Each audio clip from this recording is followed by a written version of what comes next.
नमस्कार विद्यार्थियों, आज हम प्रश्नावली 3.3 के प्रश्न संख्या 2 का 10वां प्रश्न करेंगे, जो कुछ विद्यार्थियों ने कल पूछा भी था। यह प्रश्न परीक्षा की दृष्टि से भी अत्यंत महत्वपूर्ण है और मैंने आपको पहले बताया भी था। अभी उन्हीं प्रश्नों का वीडियो अपलोड किया जाएगा जो प्रश्न या तो परीक्षा की दृष्टि से महत्वपूर्ण है या जिन प्रश्नों में आपको डाउट है। तो आपको जिन प्रश्नों में डाउट है वो आप कमेंट करके बता सकते हैं, उनका वीडियो अपलोड कर दिया जाएगा। अभी आइए इस प्रश्न को समझते हैं।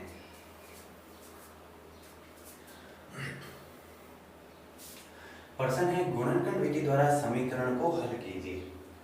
हमें एक द्विघात समीकरण दे रखी है और इसको गुणनखंड विधि से हल करना है। गुणनखंड विधि से जो प्रश्न है वो हमने 3.1 में भी किए थे और गुणनखंड विधि के अंदर क्या करते हैं मैं अभी एक बार आपको और बता देता हूँ। गुणनखंड विधि के अंदर बीच वाले पद के दो टुकड़े करते हैं और उन टुकड़ों को जोड़ने या घटाने पर तब तो वापस यही पद आना चाहिए और उन दोनों टुकड़ों की गुणा करने पर प्रथम और अंतिम पद का गुण जाना चाहिए।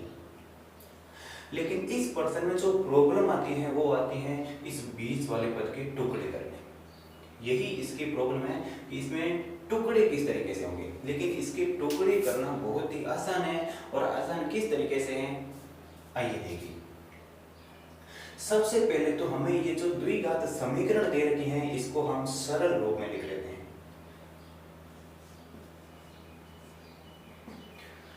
हम इसको सरल रूप में लिख रहे हैं और कैसे लिखेंगे देखिए। आपने सूत्र पढ़ा होगा ए स्क्वायर माइनस बी स्क्वायर। इसका सूत्र होता है ए प्लस बी और ए माइनस बी। यहाँ पे हमारे पास a की पावर 4 माइनस बी की पावर 4 आया हुआ है। a की पावर 4 माइनस बी की पावर 4। अब a square minus b square का ये फॉर्मूला होता है तो a की पावर माइनस बी की पावर 4 का फॉर्मूला बन जाएगा a square plus b square और a square minus b square. ये हम जो a की पावर 4 है हम इसको a स्क्वायर और माइनस बी स्क्वायर का स्क्वायर हम इसको इस तरीके से तोड़ के लिख सकते हैं। तो ये तो हो जाएगा a का मान और ये हो जाएगा b का मान। तो हम इसके अंदर ये सूत्र में रखेंगे तो हमारे पास एक फॉर्मूला बन जाएगा। इसको आप लिखने की कोई जरूरत नहीं है, ये मैंने आपको समझाने के लिए बताया है। तो अब देखिए ये जो दोनों पद हैं ये तो वैसे कैसे लिख देते हैं 4x स्क्वायर और minus 4a square x plus अब a की पावर 4 माइनस b की पावर 4 इसकी जगह पे इसका मान रख देंगे a square plus b square और a square minus b square और बराबर में 0 वैसे के वैसे। ये पद वैसे के वैसे, ये भी वैसे के वैसे और इसकी जगह पे हमने इसका जो फॉर्मूला बनाया था वो लिख दिया। अब देखिए आगे, अब हम करेंगे इसमें टुकड़े और टुकड़े करना इसमें बहुत ही आसान है, आपको ध्यान से देखना है। हम इस प्रश्न में टुकड़े करने के लिए ये जो हमने अलग अलग भाग किए हैं इनका इस्तेमाल करेंगे और कैसे करेंगे ध्यान से देखना है।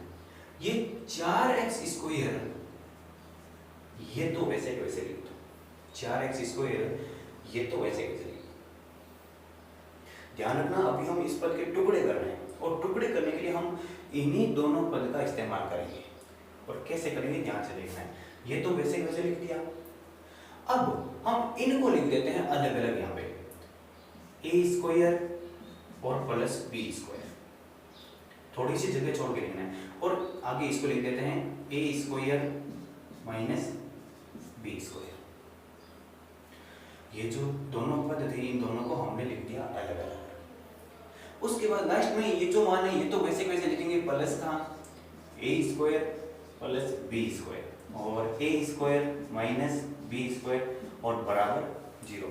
अभी टुकड़े हुए नहीं है, अभी तो मैंने आपको बताया कि होंगे किस तरीके से, इन दोनों का तो इस्तेमाल करना ही है। अब क्या करेंगे देखिए आगे। अब ये जो 4 है आपको इसके दो टुकड़े करने हैं।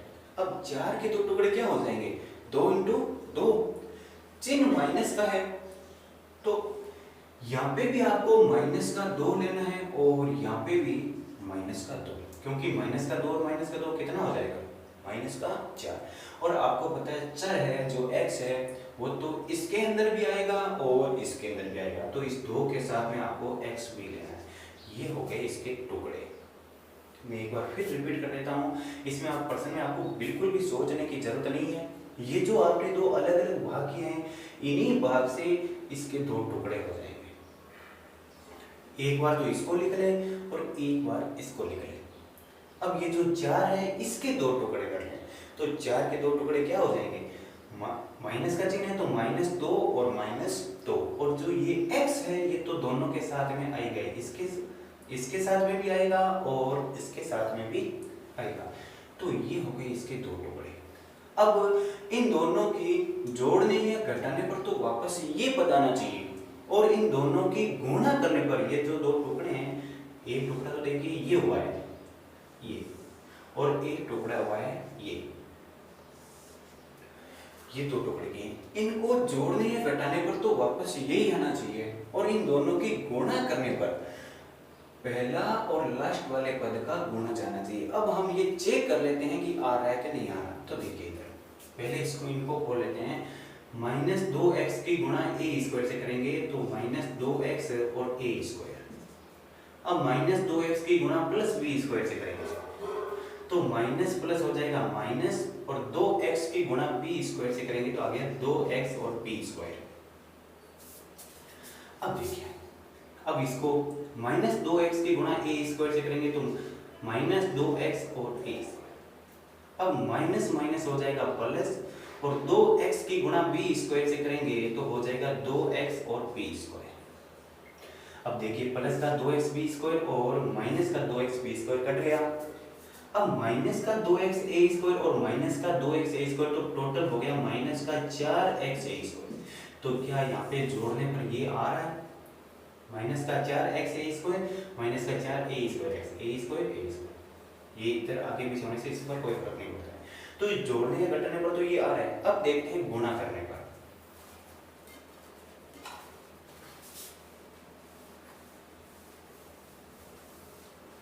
अब इन दोनों की गुणा करते हैं, माइनस माइनस की गुणा हो जाएगा प्लस, 2 की गुणा 2 से करेंगे 4, x की गुणा x से तो x², और a² प्लस b² की गुणा करेंगे a² माइनस b² से तो a² प्लस b² और इंटू a² माइनस b²। ये देखिए ये पहला पद 4x² और ये लास्ट वाला पद a² प्लस b² और a² माइनस b², ये दोनों पद गुणा में आते हैं। तो गुणा करने पर इन दोनों का गुणा जा रहा है, और जोड़ने और घटाने पर अभी हमने देखा था माइनस का 4a² आ रहा है। तो ये हो गए इसके टुकड़े। ये आपको करने की जरूरत नहीं है, मैंने आपको समझाने के लिए बताया था।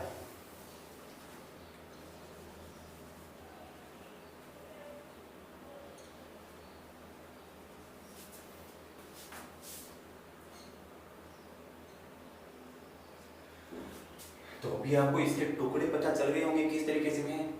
एक बार फिर देख लीजिए, एक बार इसको लिख दीजिए और एक बार इसको लिख दीजिए। ये जो 4 है ना, इसके टुकड़े कर लीजिए तो 4 के टुकड़े हो जाएंगे 2 2 2 × 2 4 और 2 + 2 4। तो चिन्ह माइनस का है तो यहाँ पे भी माइनस और यहाँ पे माइनस, और x तो दोनों के साथ में आएंगे तो ये हो गए 2 टुकड़े। तो टुकड़े होने के बाद नेक्स्ट स्टेप में हम लेते हैं कॉमन। तो अब कॉमन किस तरीके से लेंगे देखिए, पहले इन दोनों से कॉमन लेना है। ये जो पद है इसे ये 2 पद, एक पद ये हुई है, तो इन दोनों से कॉमन लेना है पहले, और उसके बाद इन दोनों से कॉमन लेना है। अब देखिए पहले इनसे कॉमन ले लेते हैं। 2 का भाग इसमें भी जा रहा है और 2 का भाग इस पद में भी जा रहा है, तो 2 x इसमें भी है और x इसमें भी है तो x। अब यहाँ से 2x कॉमन आ गया, तो 4 के अंदर 2 का भाग 2 बार, x² था तो 1x तो बाहर आ गया तो अंदर x रह गया माइनस। अब ये 2x तो बाहर आ गया तो अंदर रह गया a² प्लस b²। अब इस कोष्टक को कर देते हैं बंद। ये इन दोनों में से 2x कॉमन आने के बाद ये कोष्टक बन गया। अब इस आगे वाले में से लेते हैं।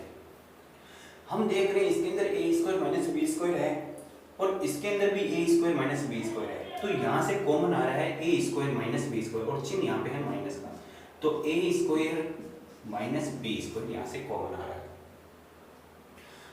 अब a² माइनस b² तो बाहर आ गया, तो अंदर क्या रह गया 2x। अब ये माइनस बाहर आ गया है, यहाँ पे माइनस मत लगाना। अब यहाँ पे प्लस और माइनस है तो प्लस माइनस क्या हो जाएगा माइनस, ए स्क्वायर माइनस बी स्क्वायर तो बाहर आ गया, तो अंदर क्या रह गया, ए स्क्वायर प्लस बी स्क्वायर और बराबर 0। अब देखो ये दोनों कोष्टक इसके अंदर समान आना जरूरी है, और हम देख रहे हैं दोनों कोष्टक समान है। तो अब इन दोनों में से ये जो दो कोष्टक है इनमें से कॉमन ले लेते हैं, तो ये कोष्टक आ गया बाहर आ गया, तो 2x माइनस ए स्क्वायर प्लस बी स्क्वायर,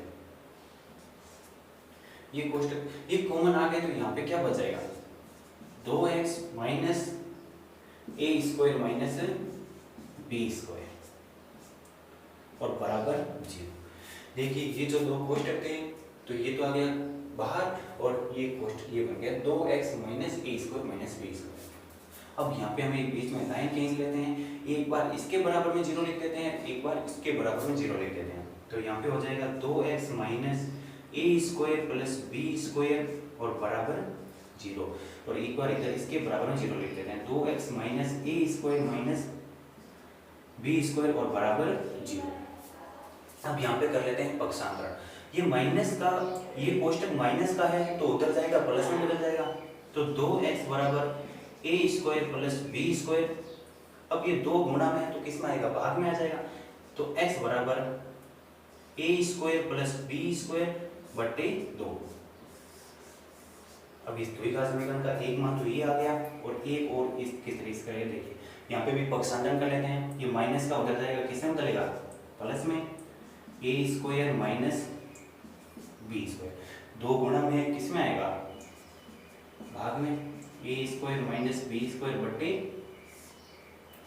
2, तो ये आ गया एक x का मान है। ध्यान रखना यहाँ पे ये चिन्ह अगर उसको उधर भेजेंगे तो चेंज नहीं होगा, चिन्ह सिर्फ इस कोष्टक का ही चेंज होगा, ये जो पूरा कोष्टक माइनस में है, इस कोष्टक को हम बराबर के इधर लेके आएंगे तो प्लस में बदल गया, यहाँ पे भी यही है, ये जो कोष्टक है इधर माइनस का है तो इधर लेके आएंगे तो प्लस में बदल गया। यहाँ पे आप कोष्टक लगाओ तो भी सही है, नहीं लगाओ तो भी कोई दिक्कत नहीं है। तो ये हो गया इस प्रश्न का हल, और अभी भी अगर आपको इस प्रश्न में कोई डाउट रहता है तो आप कमेंट करके बता सकते हैं, इसका दूसरा मेथड भी